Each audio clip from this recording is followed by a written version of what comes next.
안녕하세요. 저는 이제 결혼 생활을 이어간 지 10개월이 넘은 30대 후반이 된 여자입니다. 아직 짧은 결혼 생활 기간을 보냈지만 결혼 전 남편과 꽤 오랜 시간 연애를 했었는데요.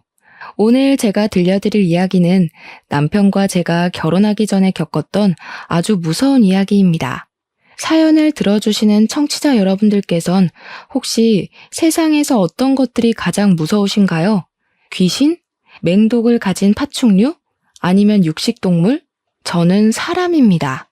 세상에서 사람만큼 사람에게 해를 끼치는 것도 없고 나쁜 생각을 하거나 나쁜 계획을 짜는 것들도 별로 없지 않겠습니까? 둥글게 둥글게 지구촌은 한 가족이라며 어릴 때 배웠던 동료들이 무색할 만큼 다 큰 성인이 된 사람들은 왜 이리 독한 마음을 품고 사는 건지 모르겠습니다. 어린 시절을 떠올리면 우리 모두 순수하고 착했던 사람들이었을 텐데요. 아무튼 제가 들려드릴 이야기는 다소 충격적일 수 있으니 마음을 굳게 가져주시기 바랍니다. 저와 남편이 대학을 다닐 때 소개팅 자리에서 인연이 닿아 10년을 넘는 시간 동안 연애를 하고 결혼에 골인을 하게 되었습니다. 남편과 제가 다른 문제가 있어서 결혼을 늦게 한 건 아니고 서로 자리를 잡고 결혼을 하려고 하니 사건들이 빵빵 터지는 바람에 늦춰지다 10달 전에 하게 되었네요. 남편에게는 여동생이 둘이나 있었는데 다들 연년생이기도 했고 사이는 좋지도 나쁘지도 않은 대면대면한 관계였다고 했습니다. 그 여동생들이 얼마나 기가 막힌 인간들인지 지금부터 이야기를 시작하겠습니다. 제 남편은 어린 시절부터 아주 부유한 가정에서 자랐다고 했습니다. 우리가 생각하는 일반적인 부유한 가정 말이죠.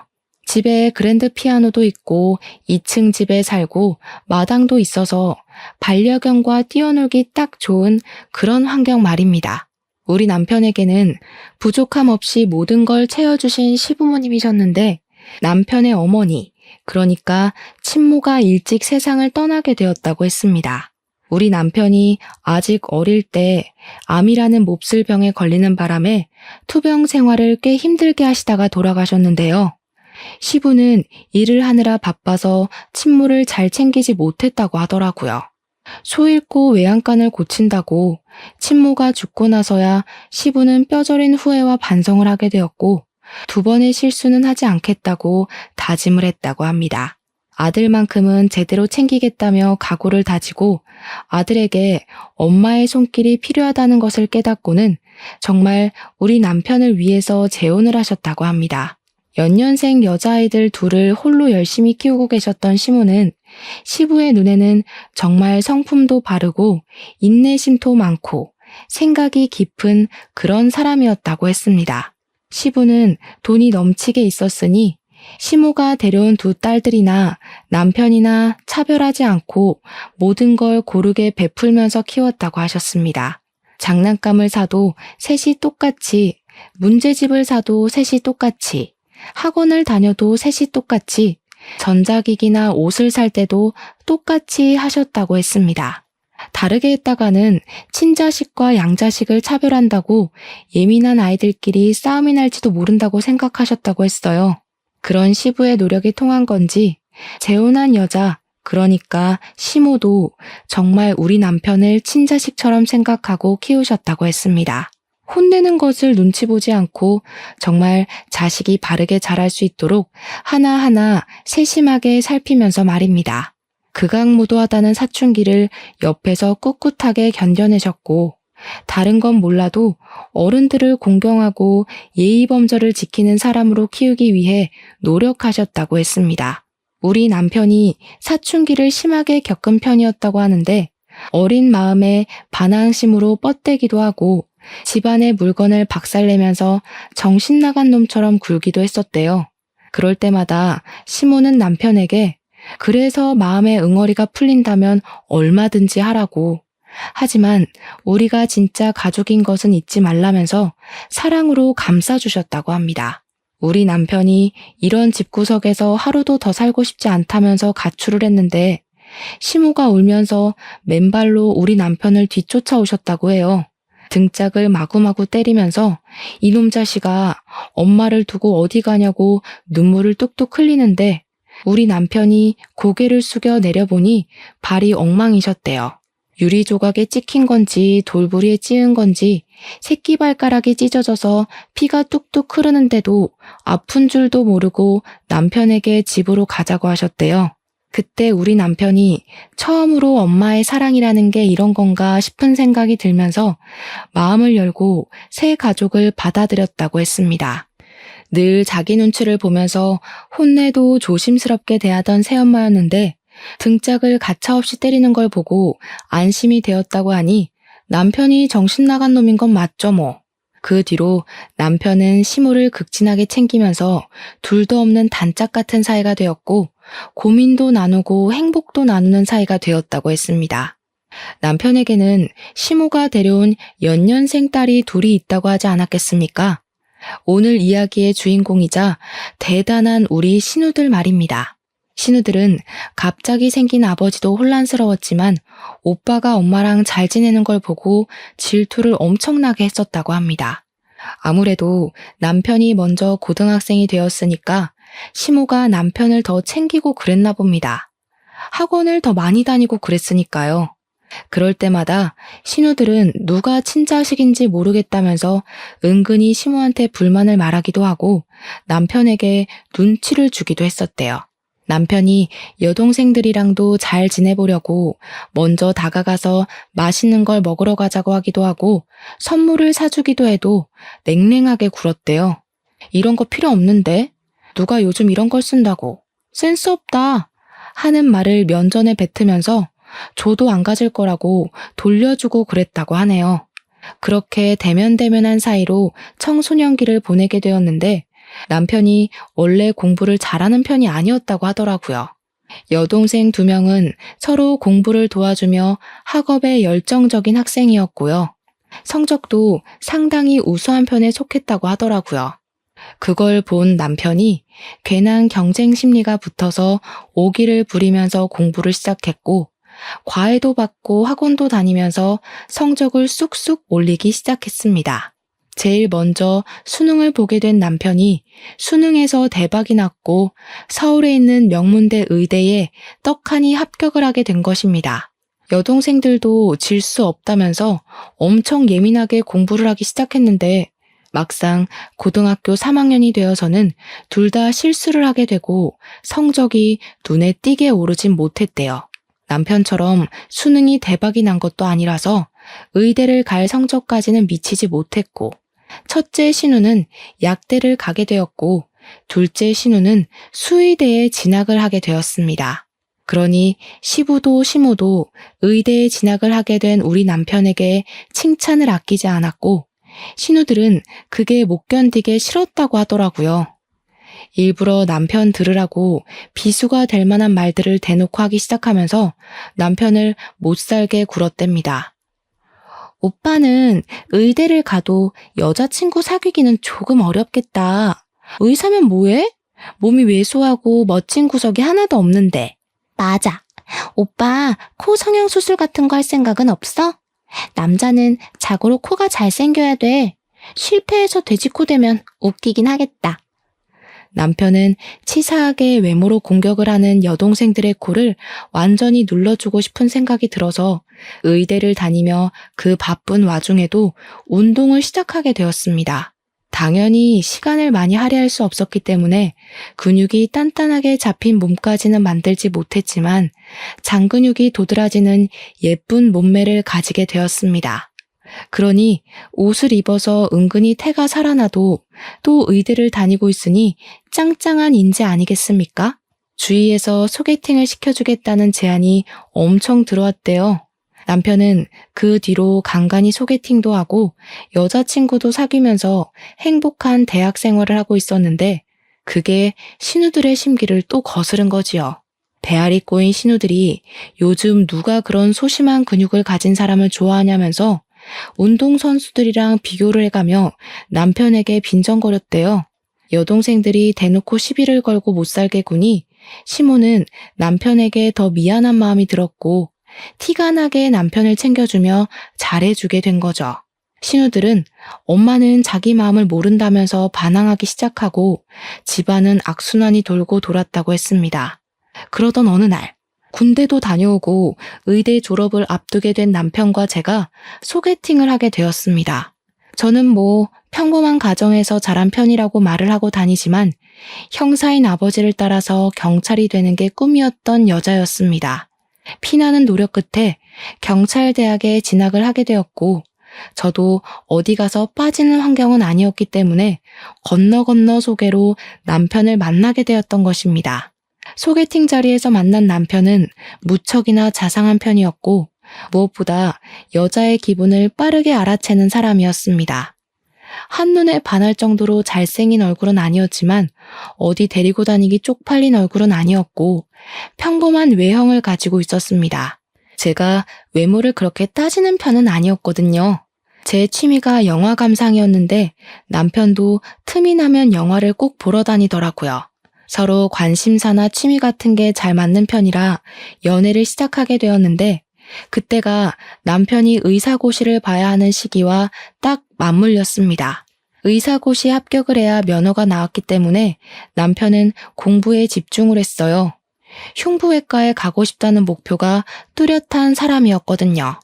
자신의 손으로 많은 사람들을 살리는 의사가 되고 싶다는 꿈이 있었기에 저는 공부하는 남편을 방해하지 않으며 응원을 하고 지지하고 있었습니다. 그때 저는 경찰대를 졸업하고 전술 지휘 과정을 이수하고 보직 근무를 막 시작할 시기였습니다. 그래서 저도 새로운 환경에 적응을 해야 하는 시점이라 무척이나 바쁘게 하루를 보내고 있었는데 남편 집이 마당이 딸린 집이었다고 하지 않았겠습니까? 남편에게는 청소년기 시절부터 키웠던 아주 오래된 반려견이 한 마리 있었는데 자식들이 전부 바쁘니까 시모가 맡아서 키우고 있었던 반려견이었습니다. 정말 똑똑하고 사람을 좋아하고 말도 잘 듣는 반려견이라서 저도 몇 번 본 적이 있었는데 정이 가는 그런 놈이었습니다. 남편이 10년을 키운 반려견이라 그런지 몸에 좋다는 사료부터 시작해서 미용도 꼼꼼하게 해주며 키우고 있었습니다. 나이가 있는 것 치고는 잘 뛰어놀고 건강도 괜찮아서 오래오래 함께 살 것이라고 생각했던 반려견이었습니다. 둘째 신우가 수의대에 진학을 하게 되면서 반려견의 건강도 잘 챙기게 되니 사실 걱정할 게 전혀 없는 상태이기도 했습니다. 남편이 의사고시를 볼 시점에 이미 둘째 신우는 수의사로 동물병원에 취직을 해서 일을 하면서 돈을 벌고 있었습니다. 남편은 반려견의 건강검진을 받기 위해서 둘째 신우가 일을 하는 동물병원으로 가게 되었는데 이것저것 둘째 신우가 검사를 하더니 심각한 표정을 짓더랍니다. 반려견에서 심장 사상충이 발견이 되었다면서 이미 꽤 진행이 된 상태였다고 오래 살기는 힘들 것 같다면서 마음의 준비를 했다는 겁니다. 그러기엔 아픈 기색이 전혀 없었던 터라 남편은 무척이나 멘탈이 흔들리게 되었고 둘째 신우에게 어떻게 치료를 하면 되냐고 물어보았대요. 일단 심장 사상충 약을 쓰긴 써야 하는데 이미 진행이 많이 되어서 어찌 될지는 모르겠다고 매일 약을 먹이라고 치료제를 처방해줬다고 합니다. 그런데 정말 아픈 게 맞았는지 약을 쓰는데도 점점 기력을 잃어가던 반려견이 글쎄 동물병원에 입원을 하게 되었습니다. 저랑 남편이 번갈아 가며 병원에 찾아도 가고 좋다는 수액도 일부러 맞추고 그랬는데도 증상이 심해지고 제대로 숨도 쉬지 못하더라고요. 서서히 눈을 감더니 결국 남편 의사고시 전전날에 반려견이 무지개 다리를 건너게 되었습니다. 시험에 집중을 하지 못한 남편은 결국 시험을 망치게 되었고 의사고시를 재수하게 되어버렸습니다. 늘 성적이 괜찮고 실습도 잘해서 탁과에서도 탐을 내던 인재였는데 의사고시를 재수하게 되니 주변 사람들이 이상하게 생각했습니다. 남편은 반려견이 무지개 다리를 건넜다는 충격과 더불어 시험까지 떨어지게 되면서 완전히 폐인처럼 지내기 시작했고 자괴감에 빠지게 되었습니다. 저는 그런 남편이 다시 한번 일어설 수 있도록 꾸준히 멘탈 케어를 해줬고 용기를 줬습니다. 남편은 다시 공부를 시작하게 되었죠. 하지만 남편의 가슴 한편에는 늘 그 반려견이 함께 있었습니다. 신우들이 같이 살기 시작한 이후에 데리고 왔던 반려견이었으니까 신우들도 10년 이상을 같이 살았던 반려견이었는데요. 거기다가 둘째 신우는 수의사로 일을 하고 있었으니까 반려견이 얼마나 소중한 존재인지 충분히 인지를 하고 사는 사람이었거든요. 그런데도 불구하고 개 장례를 치러주는데 코빼기도 비치지 않더라고요. 몇 번 본 저도 참석을 했는데 말입니다. 첫째 신우는 바빠 죽겠는데 굳이 그런 것까지 해가면서 유난스럽게 굴어야 하냐고 시모에게 자기는 부르지 말라고 했다는 거예요, 글쎄. 반려견에게 가장 큰 애정을 쏟아부었던 시모와 남편만 눈을 꼭 감고 미동도 없이 누워있는 반려견을 화장하면서 엉엉 울더라고요. 물론 저도 눈물이 찔끔 나오긴 했습니다. 그 맛없는 약을 먹고 병원에 입원해 치료를 받으면서도 한 번을 짖지 않던 순한 멍멍이였거든요. 저도 몇 번 안 봤지만 눈물이 찔끔 날 정도로 마음이 아팠는데 신우들은 어찌 그리 차갑게 대할 수 있는지 진짜 사이코패스가 따로 없다고 생각했습니다. 저희는 화장을 해서 뼈가루가 된 반려견의 유해를 집 마당에 잘 묻어주고 반려견이 평소에 좋아하던 개껌도 놓아주었습니다. 남편과 연애를 한 지도 시간이 꽤 흘렀고 남편은 그 다음 해에 치러진 의사고시에서 우수한 성적을 내면서 당당하게 의사 면허를 취득하게 되었습니다.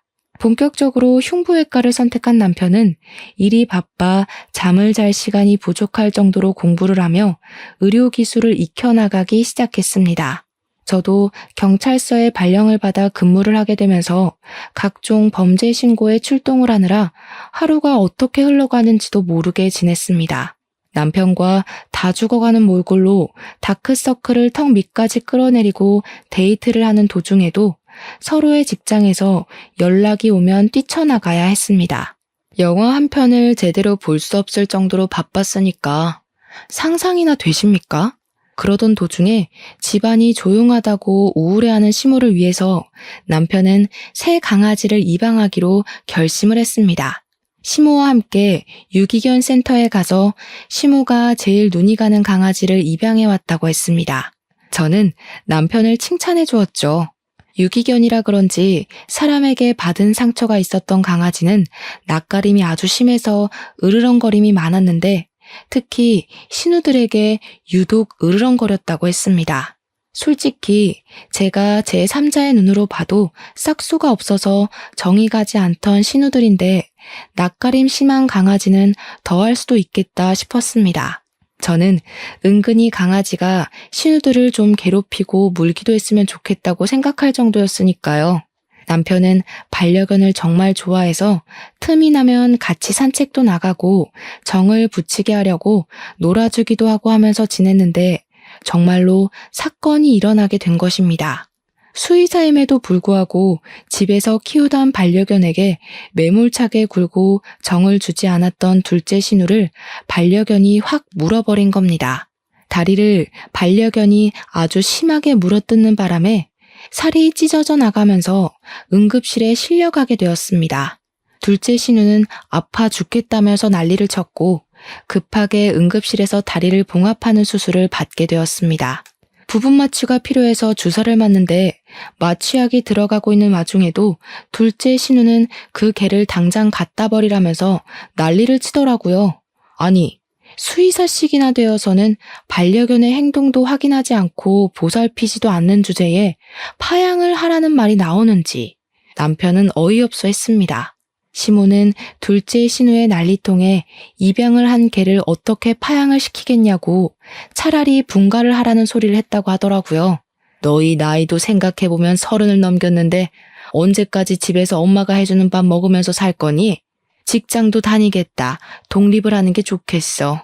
너희가 일하느라 바쁘다고 엄마한테 신경도 안 쓸 때 유일하게 엄마를 반겨주는 반려견이야. 그러니 신우들이 전부 반발을 하면서 지금 개 한 마리 때문에 딸들을 버리는 거냐고 엄마는 오빠만 좋아한다면서 의견을 굽히지 않았대요. 시모는 남편은 어차피 결혼을 시키면 그만이라고 오래 연애를 한 여자친구도 있는데 금방 독립해서 나가지 않겠냐고 했대요. 신우들은 만나는 남자도 없는데 언제까지 본가에 틀어박힐 거냐고, 독립해서 살아봐야 부모의 소중함도 알게 되는 것 아니겠냐고요. 시부는 시모의 말이라면 껌뻑 죽는 분이셨기 때문에 시모의 강경한 태도에 숟가락을 얹으셨고요. 결국 신우들은 타이로 독립을 하게 되었고, 신우들은 끝까지 시모에게 너무하다는 말을 하면서 푸른 빌라를 얻었다고 하더라고요. 집을 나가고 하니까 그제야 시모의 마음도 조금 불편하고 미안했는지 가끔 반려견 진료를 보러 둘째 신우네 동물병원을 찾아갔다고 하더라고요. 그런데 둘째 신우가 자기 다리에 흉지게 만든 원흉이 찾아왔다면서 그렇게 성의 없이 진료를 받다고 하더군요. 그래도 시모는 딸이 봐주는 게 안심이 되니까 꾸준히 둘째 신우의 동물병원에 찾아가서 검진을 받았습니다. 그러던 어느 날 둘째 신우가 입양한 유기견에게서도 심장 사상충이 발견되었다면서 첫 반려견에게 주었던 약을 그대로 처방을 해줬대요. 시모는 너무나도 불안했다는 겁니다. 이대로 또 무지개 다리를 건너게 되면 어떡하나 싶었던 거죠. 정도 다 들여놨는데 시모는 혹시 본인이 먹이는 사료가 잘못됐나, 간식이 잘못된 건가 하면서 자책도 하셨습니다. 제발 지금 강아지만큼은 무지개 다리 건너지 않게 치료를 잘 좀 해달라고 신신당부를 하면서 개를 입원시키고 나왔는데 간호사들이 수근거리는 소리를 들은 겁니다. 근데 주원장님 말이야, 그게 자기네 집 개 아니야? 심장 사상충 아니던데? 예전에도 한번 그랬던 적 있었잖아. 맞아. 몇 개월 전에 왔던 그 커다란 레트리버 말이지?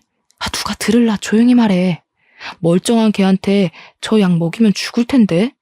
예전에 그 레트리버도 멀쩡하다가 며칠 약 먹고 시름시름 앓았잖아. 본인 집 개니까 사정이 있게 하겠지만 무서운 사람이야.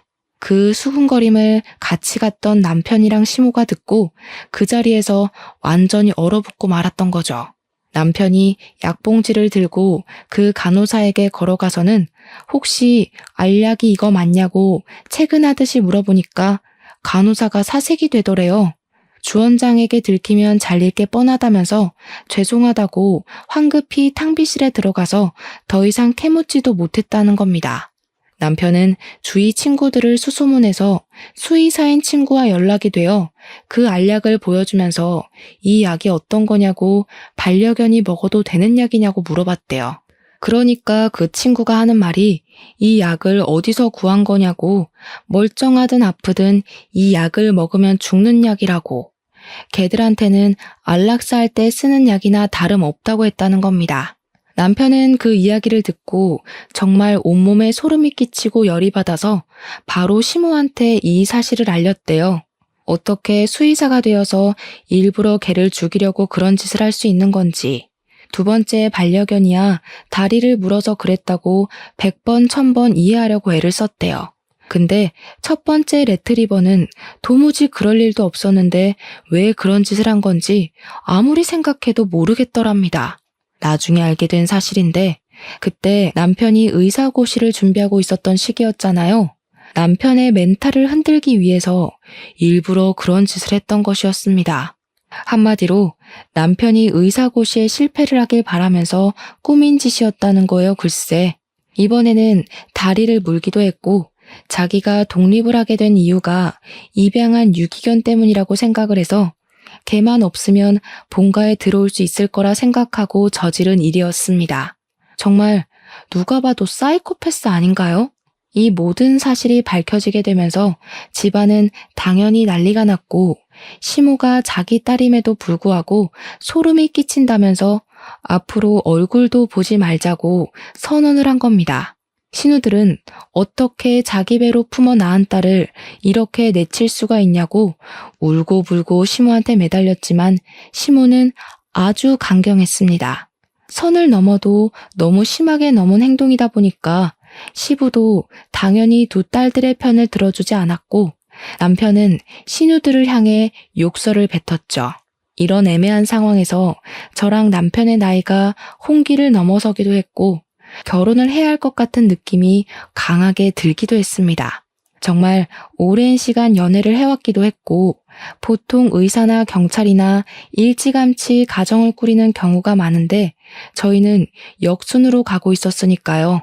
양가에서도 연애를 하는 걸 알고 있었고, 서로 부모님도 다 만나 뵙고 자주 연락도 하고 지냈으니까 슬슬 결혼 준비를 하자고 했습니다. 결혼 이야기가 나오자마자 어떻게 알았는지 신우들이 저한테 들러붙어서 가족끼리 서로 얼굴 붉히고 살면 불편하지 않겠냐고 화목한 가정을 꿈꾸지 않냐고 하더라고요. 저한테 자기들이 시부모랑 화해할 수 있도록 화해의 장을 만들어 보라고 당당하게 요구를 하더라고요. 아니, 그런 짓을 해놓고 뻔뻔하게 구는 게 웃기잖아요. 저는 글쎄 그게 제 마음대로 되겠냐고 하면서 신우들을 피했습니다. 하루는 제가 신우들의 등살에 떠밀려서 화해의 장을 만들어 보겠다고 시모한테 제가 아가씨들 반찬을 좀 전달해 주겠다고 했습니다. 시모도 본인 딸이다 보니까 걱정이 좀 됐는지 아직 결혼도 하기 전인데 이런 심부름을 시켜서 미안하다고 반찬들을 주시더라고요. 그래서 제가 그걸 들고 아가씨네 집에 갔더니 첫째 신우가 집에 있더라고요. 문을 열어주더라고요. 제가 알기론 독립한 투룸 빌라는 시부가 해준 걸로 알고 있었습니다. 결혼을 하면 저희 신혼집도 시부가 해주신다고 했었거든요. 근데 거실에 각종 명품이 죄다 널려 있는 게 아니겠어요? 방이 2개뿐이라서 물건 둘 곳이 없다고 거실에 늘어놨더라고요. 진짜 무슨 명품관에 온 줄 알았을 정도로 가방에 옷에 시계에 난리도 아니더라고요. 정말 여자라면 누구라도 눈이 돌아갈 것 같은 브랜드의 물건들이 거실에 쫙 펼쳐져 있었습니다. 제가 입을 떡 벌리고 구경을 하니까 저한테 여자라서 그런지 명품 좋아하는 건 똑같다고 하면서 이건 얼마고 이건 한정판이고 난리가 났더라고요. 근데 제가 알기로는 첫째 신우도 그렇고 둘째 신우도 그렇고 저렇게 사치를 즐길 정도로 벌이가 좋은 건 아닌 것으로 알고 있었습니다. 둘째 신우가 일하는 동물병원은 본인 병원이 아니라 페이닥터로 일을 하고 있었던 것이고 첫째 신우도 약사이긴 하지만 일을 그만둔 상태였거든요. 집을 유지하는 것도 한두 푼 드는 게 아닐 텐데 이래저래 돈 쓰는 걸 생각하면 시부가 돈을 지원해주고 있구나 하는 생각이 절로 들더라고요. 절대로 저 명품들을 제값 주고 사서 쓸 수 있을 만큼의 돈을 벌진 못했습니다. 반찬 잘 전달해주고 시댁으로 돌아와서 시모에게 이야기를 하다가 집에 명품이 너무 많아서 놀랬다고 하니 시모가 기겁을 하더라고요. 아직도 그 명품 모으느라 빚지면서 산다니? 그 정신 나간 계집애들 같으니라고. 도대체 어쩌다 저렇게 컸는지 내가 속이 상해 죽겠어. 시모의 이야기를 들어보니까 예전부터 신우들의 사치벽이 장난 아니었다고 하더라고요. 그래서 빚을 갚아준 적도 여러 번 있었고 시부가 마지막으로 빚을 갚아줄 때 용돈도 다 끊었고 지금도 용돈 한 푼 안 준다고 했습니다. 돈을 주면 명품을 사느라고 돈을 다 써서 밑 빠진 독에 물 붓는 거나 다름없다고 하는데 저는 뭐 할 말이 없어서 입을 꾹 다물었죠.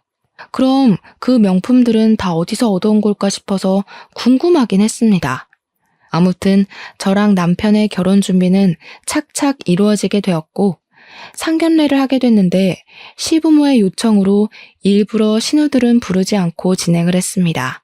하지만 신우들이 그걸 또 어찌 알았는지 저를 불러다가 어떻게 자기들을 빼고 상견례를 할 수 있냐며 핀잔을 주더라고요. 본론은 그게 아니었는지 한참을 구시렁하다가 자기들은 예단으로 뭐 해줄 거냐고 이번에 새로 나온 신상백을 사달라고 하더라고요. 어떤 모델인가 하고 보니까 무려 800만 원짜리 가방을 2개나 해달라는 게 아니겠습니까? 제가 정신 나갔겠습니까? 신우들, 공무원 월급이라는 게 뻔하지 않나요? 제가 무슨 돈이 있어서 이런 비싼 가방을 2개나 사서 선물을 해드려요.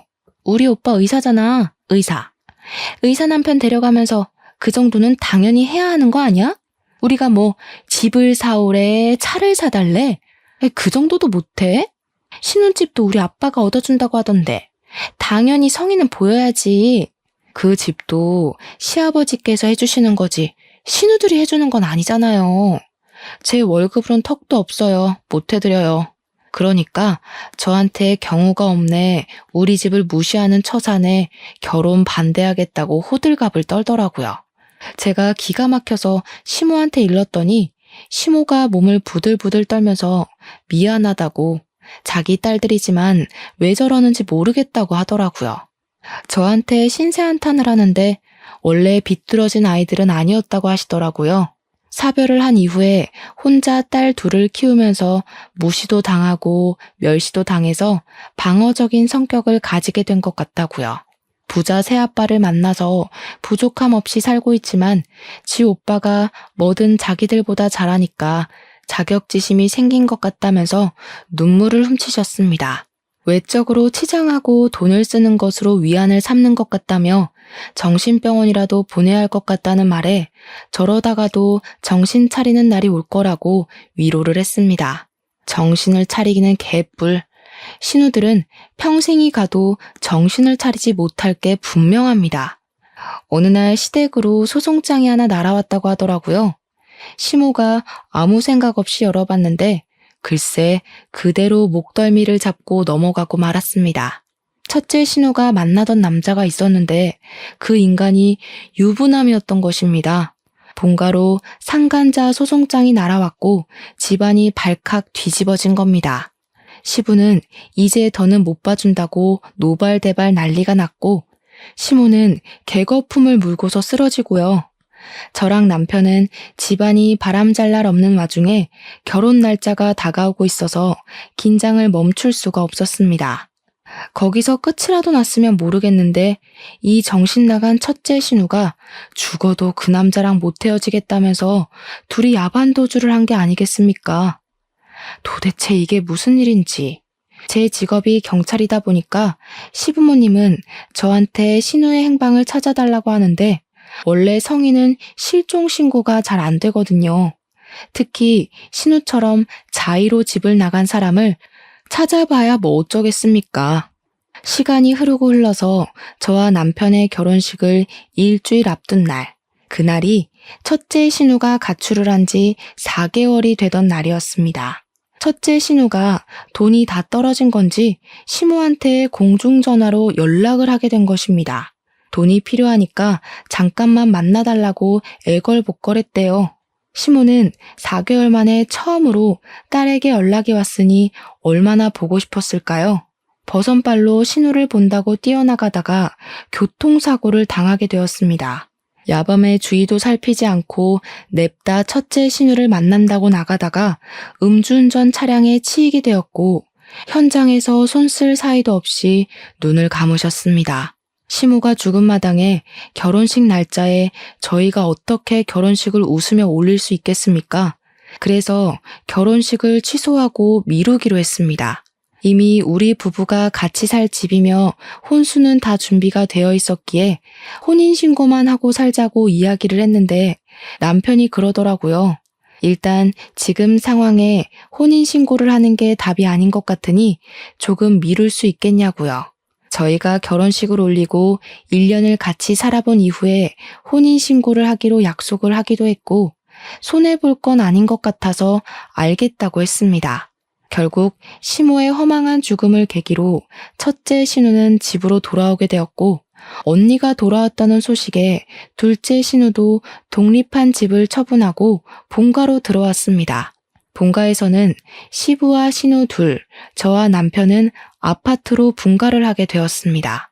첫째 신우를 오랜만에 보게 되었는데 저에게 눈을 뾰족하게 뜨고서는 어떻게 엄마가 죽었는데 둘이 혼인신고를 하고 살 수 있냐고 하더라고요. 뭔 상관인가 싶긴 했지만 1년 뒤에 혼인신고하기로 했다. 시모 죽음은 우리도 안타깝게 생각하고 있다고 명복을 빌고 있다고 했습니다. 그렇게 조용해지나 싶었는데 엎친 데 덮친 격으로 시부가 건강검진을 갔다가 암을 발견하게 되었다는 연락을 받게 되었습니다. 혹인 줄 알았는데 모양이 이상해서 조직 검사를 해보니 암이라는 결과가 나왔다는 것입니다. 물론 위치가 나쁘지 않아서 항암 치료를 하면 호전될 가능성이 농후하지만 전이가 되기 시작하면 답이 없다고 하더라고요. 전이라는 게 멈추라고 해서 멈추는 것도 아니고 무엇보다 의사인 남편이 잘 알고 있는 분야이기도 하니까요. 남편은 시무도 잃고 얼마 지나지 않아 시부까지 암 판정을 받으니 우울증까지 찾아오게 되어서 힘들어 죽으려고 했습니다.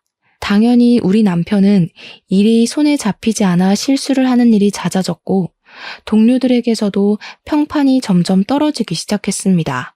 남편은 저에게 일을 쉬고 싶다고 말을 했고 저는 그런 남편의 정신 건강이 회복되는 것이 우선이 되어야 한다고 생각해서 쉬라고 이야기를 했습니다. 시부가 어떻게 될지 모르는 마당에 일을 하는 것보단 시부를 잘 보살피는 것이 자식된 도리로서 해야 할 일이라고 생각을 했습니다. 그래서 저희는 더 자주 시댁에 방문을 하게 되었는데 그때마다 신우들은 시부 눈치를 보고 있고 시부는 한숨만 푹푹 쉬고 있었습니다. 신우들 때문에 스트레스 받아서 병세가 더 깊어지는 것 같다고 하는데 무슨 일인지는 말을 하지 않으시더라고요. 저랑 남편은 대충 또 사고를 쳤나 보다 하고 말았는데요. 제가 출근을 하고 범인의 행적을 쫓던 어느 날 급하게 연락을 받게 되었습니다. 남편이 갑자기 본가에서 쓰러졌다는 연락이었습니다. 저는 놀래서 형사님들에게 양해를 구하고 병원으로 달려가게 되었습니다. 신우들이 저를 보자마자 호들갑을 떨면서 제 남편이 약을 먹었다고 하는 게 아니겠습니까? 약을 먹다니. 그게 무슨 소리인지 몰라서 손이 벌벌 떨렸습니다. 오빠가 계속 괴롭다 우울하다 하더니 갑자기 방에 들어가서 약을 먹어버렸어요. 위생첩도 하자고 해서 다 하고 처치가 끝났다고 하는데 오빠가 눈을 못 뜨고 있어요. 어떡해 언니. 의사 선생님을 만났는데 선생님도 이상하게 약 기운이 다 빠져나간 것 같은데도 의식이 돌아오지 않는다고 간혹가다 이런 환자도 있긴 하니까 지켜보라고 하더라고요. 이대로 눈을 못 뜨고 혼수 상태가 되는 사람들도 있다고 하는데 식은땀이 다 나더라고요. 저는 그때부터 계속 남편 간호를 시작했는데 제가 하는 일이라는 게 하루 종일 병실을 지킬 수 있는 여유가 나지 않는 일이잖아요. 간병인을 두려는데 신우들이 자기들이 지은 죄가 많으니 남편 병간호를 하고 싶다고 하더라고요. 철이라도 든 건지 물론 그 생각은 아주 잠깐이었고요. 시부한테 들었는데 남편이 약을 먹은 날 첫째 신우랑 다투는 소리를 들었다고 하시더라고요. 첫째 신우가 시모 보험금을 홀라당 타먹고서는 그 유부남이랑 노느라 돈을 다 썼다는 거예요. 그걸 남편이 알게 되었고 둘이 한참을 싸웠다고요. 시부가 그래서 요 며칠 계속 한숨만 쉬고 있었고 신우는 눈치를 본 거라고 하더라고요. 그 말을 듣는데 약간 느낌이 쎄했습니다. 우리 남편은 신우의 극진한 간호에도 불구하고 눈을 뜨지 못했고 시부는 저에게 새 삶을 찾으라고 했습니다. 혼인신고도 안 했고 동거만 한 것이니까요. 시부는 항암 치료를 받고 있었지만 점점 쇠약해져 갔고 이제는 둘째 신우까지 일을 그만두고 시부와 남편을 보살폈습니다. 저는 월급의 일부를 신우들에게 송금하며 간병을 부탁했고요. 하루는 일이 조금 애매한 시간에 끝나서 남편의 얼굴을 보러 병실에 들렸습니다. 그런데 간호사들이 모여있는 공간에서 이상한 소리가 들리더라고요. 1102호 환자 조금 이상하지 않아? 약도 잘 안 들어가고 깨어나지 못할 이유가 없는데 피검사는 왜 안 하지? 거기 보호자가 피검사 죽어도 안 한다고 하잖아. 1102호 환자는 바로 우리 남편이었거든요. 저는 살금살금 병실 앞에 섰는데 신우들의 말소리가 들렸습니다. 언니랑 오빠랑 혼인신고 안 한 거 맞지? 등본 떼봤다니까. 아빠도 곧 죽을 것 같은데. 그럼 재산 다 우리 거 되는 거지? 저는 그 말을 듣자마자 너무 놀라서 재빨리 휴대폰을 꺼내고 녹음 앱을 눌렀습니다. 그리고 살짝 열려있는 문틈으로 휴대폰을 들이밀고 녹음을 뜨기 시작했어요. 오빠만 빨리 죽으면 된다니까. 아씨, 나 동물병원에서 이제 마취제도 더 못 가지고 나와. 우리 원장이 알아서 나 잘렸잖아. 새 병원 취직하라니까. 소문나서 취직도 못하게 생겼어. 내가 차려야 될 것 같은데. 돈이 어디 있어서 동물병원을 차려. 언니 약 사면서 약 하나 못 구해? 나도 약 빼돌리다가 잡혀서 면허 취소된 거 몰라? 오빠 빨리 죽이려면 약이 더 필요한데. 그럼 약을 더 구할 방법이 없나? 내가 친구한테 부탁을 해두긴 했어. 우리 집 개가 너무 힘들어해서 안락사 해야 할 것 같은데 약 좀 구해달라고. 준대? 된대? 아니, 안 된다고 하는데 아빠랑 오빠가 투병 중이라서 병원에서 하고 싶다고 졸랐지 뭐. 한 일주일만 기다려보라던데? 안락사 약이면 위험한 거 아니야? 부검하자 그러면 어떡해. 피검사도 거절하고 있는데 부검이 안 한다고 하면 장땡이지. 혼인신고 안 한 게 신의 한 수다. 어쩌다가 그렇게 빚을 지게 된 건지 진짜. 한 방에 갚을 수 있는 기회가 생겨서 다행이지. 아니었으면 우리 새우잡이 배라도 탔어야 했을걸. 신우 둘이 낄낄거리면서 웃는데 저는 손이 벌벌 떨려서 휴대폰을 놓칠 뻔했습니다. 그 길로 바로 아버지에게 달려가서 녹음 파일을 들려드렸고 우리 아버지는 범죄라면서 바로 형사들을 데리고 병원으로 가겠다고 하셨습니다. 저는 정확한 증거가 더 필요하다 생각하여 다음날 병원으로 가 신우들 몰래 간호사에게 피검사를 부탁했습니다. 피검사 결과 사람 몸에서 검출될 수 없는 약물들이 나왔고 아빠는 바로 체포영장을 들고 병원에 찾아왔습니다. 병원에서는 신우들과 남편을 격리시켰고 남편에게는 해독제가 투여되었습니다. 신우들은 경찰에 체포가 되었고 끝까지 부정을 했지만 범죄의 증거가 명확하였기에 법의 심판을 받게 되었습니다. 약물에 중독되었던 남편은 꼬박 3주간의 치료 끝에 눈을 뜨게 되었고 시부는 남편이 깨어났다는 소식에 기뻐하시며 항암 치료에 매진하겠다고 하셨습니다. 남편은 그 이후로 2개월이 더 지난 뒤 퇴원을 하게 되었습니다. 그 뒤로 저희는 더 미루지 않고 혼인신고를 하게 되었고 시누이들의 재판에 증인으로 서서 모든 것을 거침없이 진술했습니다. 처음 사고가 났을 때도 남편의 자의가 아니라 신우들이 약물에 취하게 만들었던 것이었습니다. 신우 둘은 각각 징역 10년, 7년형을 받았습니다. 지금은 완벽하게 회복을 하여 다시 의사로서 일을 시작한 남편과 제가 시부의 항암 치료를 돌보며 살고 있는 중입니다. 우리 시부도 힘을 낸다고 했으니 좋은 결과가 있길 바라면서 앞으로 더 극악무도한 범죄자들을 확실하게 처리하는 경찰이 되겠습니다.